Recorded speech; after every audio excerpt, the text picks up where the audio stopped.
महाराज जी, मनोयोग क्या है और कैसे करें? मन को परमात्मा में लगाना ही मनोयोग है। यदि हम बार बार अपनी चित्त वृत्ति का निरोध करके भगवान में लगाएं तो योग माने भगवान से जुड़ना है, और मन का भगवान से जुड़ जाना ही मनोयोग है। मनोलय, मन बिल्कुल पंग हो गया, भगवान में लय हो गया, तो मनोयोग से ही मनोलय की प्राप्ति होती है। अभी मन चंचल है, अभी संसार की तरफ जा रहा है, और जब निरंतर भगवान के भजन के प्रभाव से मन मंत्राकार हो जाए, नामाकार हो जाए, रूपाकार हो जाए, भगवदाकार हो जाए, उसे कहते मनोयोग। मन भगवान से जुड़ गया, अब वो हट नहीं रहा, इसे कहते मनोलय।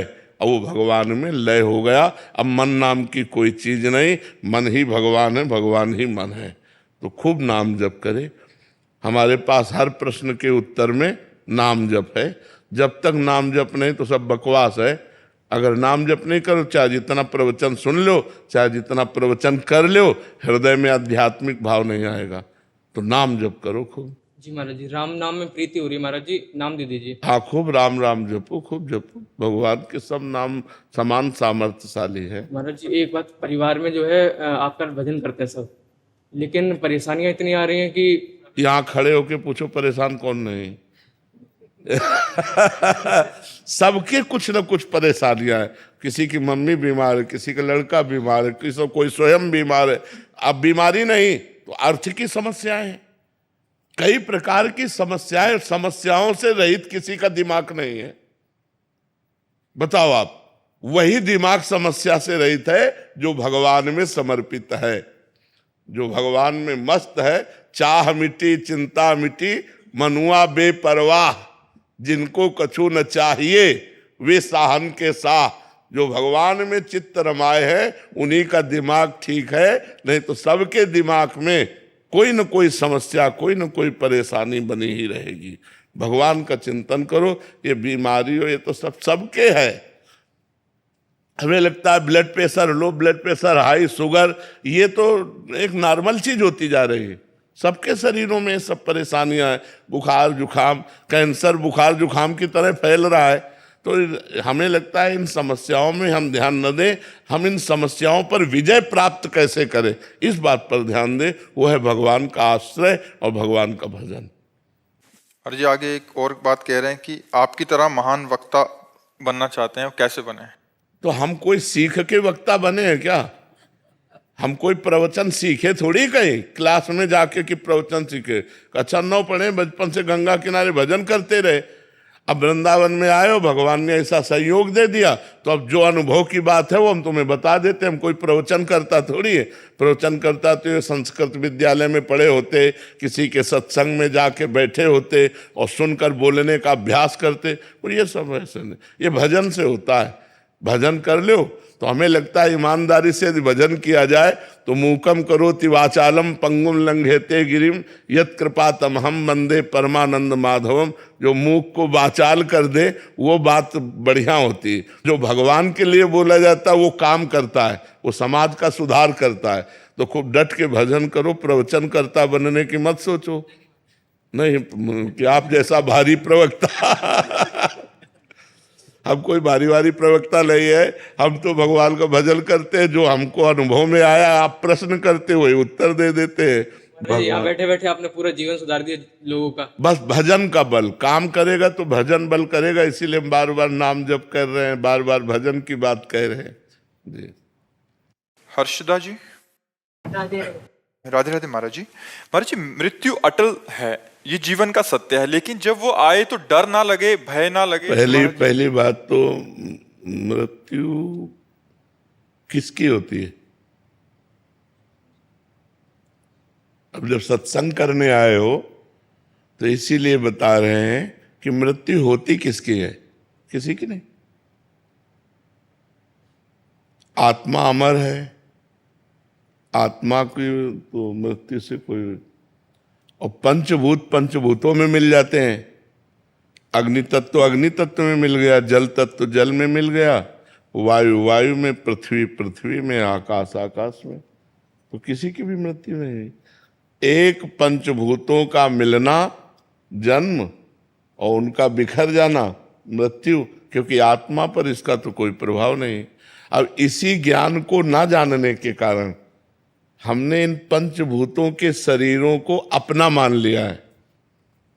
इतना माया का आकर्षण हो गया कि जैसे हम मान रहे अपने को स्त्री मान रहे, अपने को पुरुष मान रहे, और इससे इतना प्यार हो गया कि अब इसके छूटने की बात सुनकर डर लगता है कि यार शरीर छूट जाएगा, और जिससे प्यार है वो भी छूट जाएगा, हमारा घर छूट जाएगा, बच्चे परिवार पति सब छूट जाएंगे। तो ज्ञान ना होने के कारण हमको ये भय बना रहता है। अगर हमें ज्ञान हो जाए तो हमें तो कोई मार नहीं सकता। नैनम छिन्दन्ति शस्त्राणि नैनम दहति पावका न चैनम क्लेदयन्त्यापो न शोषयति मारुता। हमारा स्वरूप जो है अविनाशी है और शरीर विनाशी है, इसका विनाश निश्चित होना है। विनाश का मतलब परिवर्तन। ये अभी एकत्रित है तो रूप बन गया, और परिवर्तित हो गया तो रूप बिगड़ गया। तो हमें भगवान का नाम जप करके सत्संग के द्वारा, शास्त्र स्वाध्याय के द्वारा ये ज्ञान प्राप्त करना है कि मैं शरीर नहीं हूं, मैं प्रभु का हूं, प्रभु का अंश हूं, अविनाशी हूं। जब असलियत में ये ज्ञान अनुभव में आ जाएगा तो मृत्यु का भय खत्म हो जाएगा। और जब तक ज्ञान नहीं होगा तब तक मृत्यु, इसका नाम ही मृत्यु लोक है। यहाँ जितना भी जो कुछ है वो सब मरेगा, सब परिवर्तनशील है, यहाँ कोई टिकाऊ नहीं है।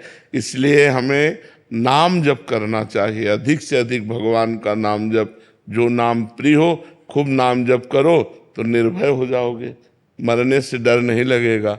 मरने से डर लगता है कि हमारी जो प्यारी वस्तुएं हैं, हमारे जो प्यारा परिवार है वो सब छूट जाएगा, शरीर छूट जाएगा। तो यहाँ प्यार करना धोखा है और भगवान से प्यार करना सत्य है। और भगवान से प्यार होना कठिन है और संसार से प्यार होना सरल है। और भगवान से प्यार हो जाए तो मृत्यु का भय नहीं रहेगा, फिर डर खत्म हो जाएगा। इसलिए नाम जप करो, जितना बन सके प्रभु का नाम जप करो। भक्त की मृत्यु ऐसी होती है जैसे हाथी के गले से माला टूट जाए, उसे पता ही ना चले। ऐसे भक्त का शरीर पूरा हुआ और भगवान को प्राप्त हो जाता है। तो मृत्यु का दुख जो है, जन्मत मरत दुसह दुख हुई, मृत्यु का भय जो है ये सब मिट जाएगा। भगवान अभय कर देते हैं, निर्भय कर देते हैं। तो खूब नाम जप करे, भगवान की कथा सुने, भगवान के भक्तों का संग करे, तो हमारी बुद्धि शुद्ध हो तो ये भय खत्म हो जाए। परन मित्तल जी, राधे राधे। महाराज जी, महाराज जी पिछले 2 सालों से नाम जप का प्रयास कर रही हूँ महाराज जी। इनका और ये काफी जनों का प्रश्न है कि ये नाम जप करते हैं, पाठ भी करते हैं, आपकी कृपा से कृपा का भी अनुभव हो रहा है, बट इसके बावजूद एक डर सा है कि मतलब दीक्षा का हम निर्वाह कर पाएंगे नहीं कर पाएंगे, क्या गुरु मतलब एक जैसे होता है ना कि महाराज जी उसमें एक भय सा रहता है कि कहीं अपराध हो गया तो क्या होगा। कोई अपराध नहीं। गुरु का मतलब है माँ। जैसे माँ अपने बच्चे का पालन पोषण करती है, ऐसे शिष्य का मतलब है बच्चा, गुरु का बच्चा। तो अगर हमसे जैसे बच्चे से गलती हो जाती है तो कोई गलती मानी नहीं जाती। एक बार हमें ऐसा आभास हुआ कि हमारे गुरु जी हमसे नाराज हैं, कोई गलती हो गई। तो महाराज जी, ये गोस्वामी हमारे हरिवंश महाप्रभु के वंश के, तो ये बरसाने में मिले। तो इन्होंने कहा बाबा, आप बाबा से नाराज हो क्या? तो उनको पता है कभी गुरु नाराज भी होता है, कभी गुरु नाराज नहीं होता। महाराज जी ने यह के बताया कि महाराज जी कह रहे कि कभी गुरु नाराज नहीं होता। गुरु माँ के समान वात्सल्य समुद्र है। हमको गुरु का आश्रय लेना चाहिए। हम में जो कमियां हैं, कमजोरियां हैं, वो डांट फटकार के प्यार दुलार से हमें ठीक करेंगे और गुरु हमें भगवत प्राप्ति तक पहुंचाएंगे। अपराध बन जाएगा तो क्षमा करेंगे, हमें निरपराध बनाएंगे। हमको ऐसे समर्पित होना है। हम सद्गुणी होकर गुरु की शरण में नहीं जा सकते, हम गुरु की शरण में होकर सद्गुणी बन सकते हैं। ये विचार कीजिए। निरोग होकर अस्पताल नहीं जाया जाता, अस्पताल में जाके निरोग हुआ जाता है। ऐसे गुरु हमारे डॉक्टर हैं, सदगुरु वैद्य। वचन विश्वासा संयम यह न विषय कयासा। यदि हम गुरु के वचनों का पालन करें तो हम सब अपराधों से मुक्त हो जाएंगे और निरपराध वृत्ति हमारी हो जाएगी। डरना नहीं चाहिए, अवश्य गुरु की शरण लेना चाहिए। आयुष श्रीवास्तव जी जौनपुर से। राधे राधे। राधे राधे महाराज जी। महाराज जी, रामचरितमानस में तुलसीदास जी महाराज जी ने बार बार कहा है कि राम कृपा भिनु मिले ना संता। क्या संतों का साक्षात्कार भी भगवान की कृपा से ही होता है महाराज जी? तो अब क्या संतों को पाना भी भगवान से मिलने जैसा ही है? भगवान के मिलन का संयोग संतों से बनता है और संतों के मिलन का संयोग भगवान की कृपा से बनता है। अब मोहि भा भरोस हनुमंता, बिनु हरि कृपा मिले नहीं संता। जब द्रवहि दीन दयालु राघव, तो साधु संगति पाहिए। देखो, संतों के संग से ही हमारे भव बंधन का नाश होता है। भगवान का संग तो है ही, सबके हृदय में भगवान विराजमान है, लेकिन हमारी दुर्गति नहीं रुक रही। भगवान की हम पर दया भी है। सब मम प्रिय सब मम उपजाए, भगवान कह रहे, सब पर मोरी बराबर दाया। लेकिन हमारा काम नहीं बन रहा। जब संत कृपा होगी और हमारे हृदय में भजन शुरू होगा, तब बात बनेगी। गोस्वामी जी ने लिखा है, सबके हृदय अछत अविकारी, सकल जीव जग दीन दुखारी। संत प्रभाव, भजन प्रभाव, इसी के द्वारा हमारा कल्याण हो सकता है। भगवान तो सबके हृदय में विराजमान है। तो भजन का प्रभाव हमारे हृदय में तब प्रकट होगा जब संत मिलेंगे। मति कीरति गति भूति भलाई, जब जे जतन जहां जे पाई, सो जानो सत्संग प्रभाव। बिना संत संग के हमारी मति गति भगवान में लग ही नहीं सकती। तो भगवान की कृपा से संत मिलते हैं और संत की कृपा से भगवान मिलते हैं। पहले भगवान की कृपा होती है कि उनकी कृपा से संत मिल, या फिर बहुत परोपकार कोई किया हो, बहुत पुण्य किया हो, तो भी संत मिल सकते हैं। पुण्य पुंज बिन मिले ही न संता।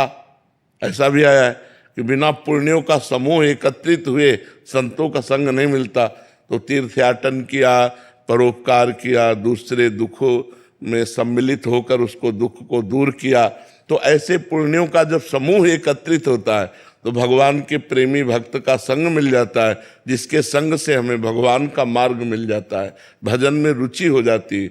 भजन न होई संग बिनु, भजन बिना नहीं प्रेम।